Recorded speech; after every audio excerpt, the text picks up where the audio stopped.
If you're about to buy your first American Mahjong set, don't click buy just yet. There's hundreds of beautiful Mahjong sets out there, and not all of them are right for American Mahjong specifically. So by the end of this video, you'll be able to identify which features are important, which features are not important, and you'll be able to buy your first American Mahjong set with confidence, or even your 50th set with confidence. Lord knows I have over 50. I do want to mention that this is not a marketing video in disguise. I'm not affiliated with any of these brand names that I'm about to show you. I'm going to talk about my genuine experience, thoughts, and observations, whether this is a new set or your 50th, 60th, or 100th set. The last few years, Mahjong tile sets have just absolutely exploded on the market. I can't imagine what it's like to try to buy your first set. There are so many options and so many tile designs. And that is exactly what I'm going to help you with today. So you can make the right decision in regard to a Mahjong set for you, not what somebody tells you to buy. Not all Mahjong sets will fit every Mahjong game. There's different types of ways to play Mahjong. I'm focusing on American Mahjong. If you're playing a, let's say, Hong Kong Mahjong, that requires 144 tiles. And people have purchased Mahjong sets for American Mahjong and ended up with a set for Hong Kong Mahjong, which does not have enough tiles. So here are the tiles that you need. You need a total of 152 tiles. You need 8 jokers, 8 flowers. You need all your wins there. You need 36 BAMs, 1 through 9. You need 36 dots, 1 through 9, and 36 cracks, 1 through 9. You also need your dragons, as I'm showing here, and each dragon corresponds with a suit. The green dragon goes with BAMs, the white dragon goes with dots, and the red dragon goes with cracks.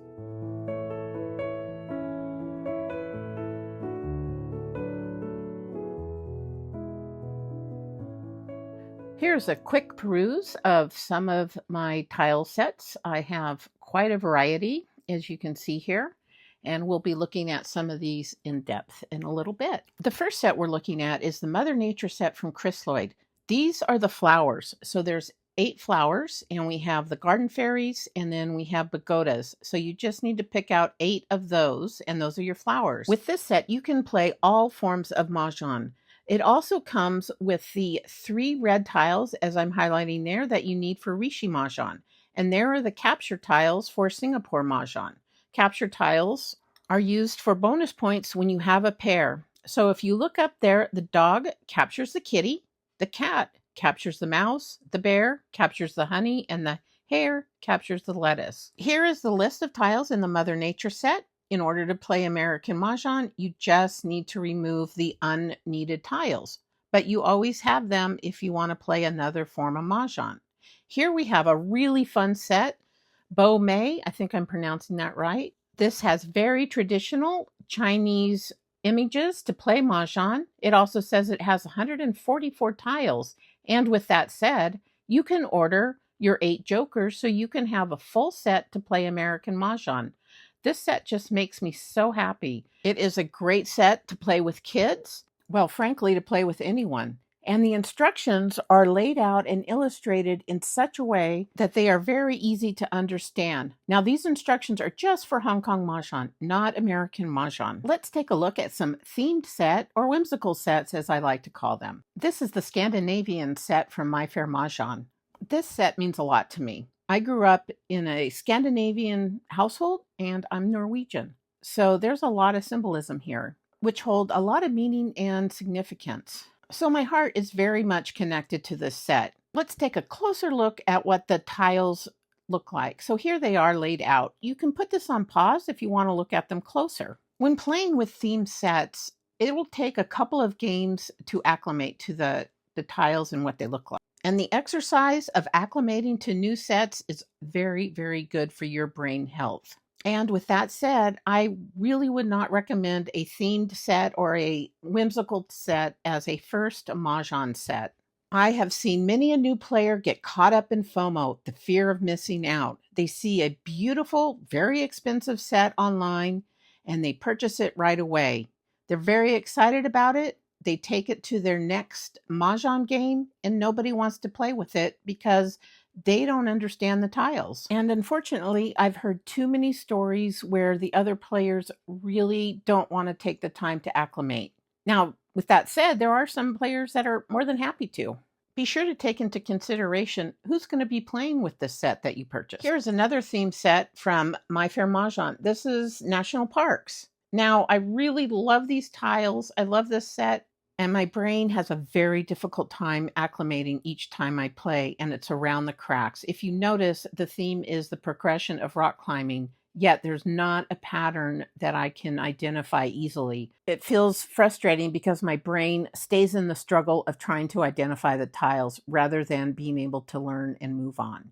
And here they are compared to a Linda Lee tile. You can see the difference. This next type of set coming up is one that Western players will buy and then realize they're unable to play with this set, even if they're playing Hong Kong Mahjong. I want to stress Western players, particularly American players. I love this set. So this is an acrylic set I got on eBay. As you look at this set, what would make it difficult for Western players? Do you see it? I'll give you a moment.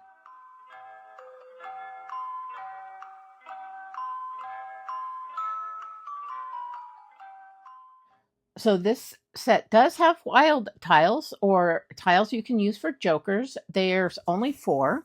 So jokers is not the problem with this set, as I'll show you later on. This set also has captured tiles as well. These are the flower tiles that I'm pointing at, and I just love the way that they're carved. These are very thick and chunky monkey sets. There it is. There's no Arabic numbers on these sets. And unless you know your characters and you know the symbols for the winds, you will not be able to play with this set. Now, with that said, these symbols are easy to remember, particularly if you use the method of loci or loci. These tiles I have laid out here, you can see the captured tiles. The rooster captures the centipede. The cat captures the mouse. Those are the wild tiles or jokers, and the one bams are there on the bottom. You can use the capture tiles and then the wild tiles as your jokers. And then just learn the symbols, and there you go. You can play American Mahjong. And this set is really for traditional Chinese play, as you can see by the size of the tiles, as well as the fact that there's no Arabic numbers on there. It's made for an Eastern or Asian market. These tile sets coming up are the ones that I actually do recommend for anyone buying their first Mahjong set for so many reasons. With the traditional Chinese images used, it's easier to distinguish the suits and the symbols. They're more comfortable to use during long games. They're also more accessible to more players, whether you're going out into community and playing with new people. Everyone should be able to know how to play with these, as well as for folks that might have vision issues. It is just easier for everybody to recognize the tiles. This Linda Lee set was my first fancy set that I ever purchased. I love this set, and I still love this set. If I had to pick 5 sets to keep, this definitely would be one of them. Also, the set has 8 butterflies. This is known as the Linda Lee, I think, butterfly artesian set. So you get 8 butterflies and then 8 flowers. Out of those 8 flowers or 8 butterflies, you just have to pick a total of 8. You can mix the butterflies and the flowers for your flower tiles during gameplay. This is another great tile set for a first-time purchase. These are Yellow Mountain imports. These are the ivory tiles. The tiles feel really smooth. I enjoy playing with them. They have a nice weight to them as well. I also don't think there's any such thing as a beginner set, because these tile sets here, these are the ones that you have to take to tournaments. Tournament players are not beginners. If somebody is only playing with the theme set and that's the one that they practice with, it will be difficult for them to go out in community and play because there's not familiarity with the traditional tile faces. So I really do believe that it's important to get the foundations down, the foundation of the tiles, and then go in and buy your theme sets or your whimsical sets. I love my whimsical sets. This set here, again, I bought it on eBay. It was only $50, and it's one of the sets that I use when I teach in person, or I taught in person. I haven't been doing that for a while. So there's some good sets on eBay that are not very expensive, and you do have to be careful. I can make a video on that later. Just be sure that you have somebody that's willing to show you the front and the back of the tiles that you're going to be getting. The next set coming up after this one is a Bakelite set from the 1960s. I purchased this last year in 2025. So I learned how to play Mahjong on a Bakelite set, similar to this one. It was one of my friend's mother's set, and the jokers had those red stickers on them. They would convert the extra flower tiles into jokers with red joker stickers from the National Mahjong League. This was in the late 90s. This is when I learned to play. My friends lived up in the hills in North Berkeley, and I can remember stopping at Games of Berkeley on Durant Avenue to pick up our National Mahjong League card every year. I decided to get my own Mahjong set, and so I purchased it from Games of Berkeley. They only had the modern set, which means they didn't have the Bakelite set that I was used to. So I didn't really like my first set because it wasn't a Bakelite set. It wasn't the kind of set that I was used to. I think I have that set tucked away somewhere. I just haven't run across it. I went dormant playing Mahjong for a few years in the mid-2000s. I've run across my cards from the late 1990s and early 2000s. I just haven't found my set. And even with that said, I can remember playing on a card table. We didn't have any type of neoprene mat to play on. I don't even think we played with a tablecloth. It was just the loud clankety clank of the tiles hitting the card table. And of course, the racks that we used were your Bakelite racks. I think they were Bakelite or Catalan. I'm pretty sure they were Bakelite. I'll be showing you one of the racks or the types of racks that we used back then. So I have a real fondness for vintage set, particularly Bakelite sets. This is how I learned to play Mahjong. If you do get a Bakelite set, you do have to be careful with it. Don't let them hit hard surface floors. I've heard that the tiles can crack. So the next set coming up after this set is the Tigre de Tartan. I don't know if I'm saying that right, but I absolutely love this set.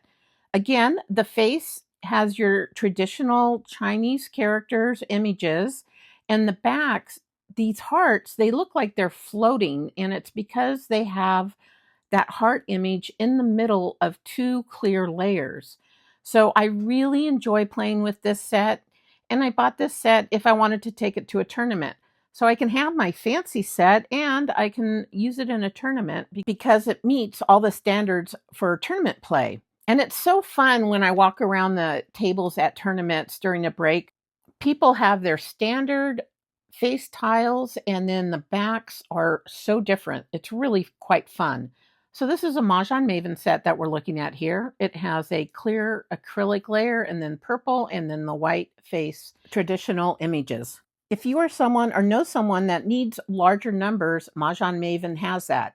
This is what those tiles look like close up with a gorgeous back as well. And here we have the set. So if somebody has vision issues or needs help, this is the set for them. Here's a picture of my personalized jokers from my chiclet set. Again, this was made by Mahjong Maven. The rainbow or chiclet set is one of my favorites. It would be one of the 5 that I would take with my Linda Lee set. Coming up, you'll see tiles that are made traditional face, but the whole tile is colored. The examples here are blue or brick red. And I love these tiles, but I actually play with people that can't play with tiles that are all colored like that. They need to have the faces either white or ivory for that contrast.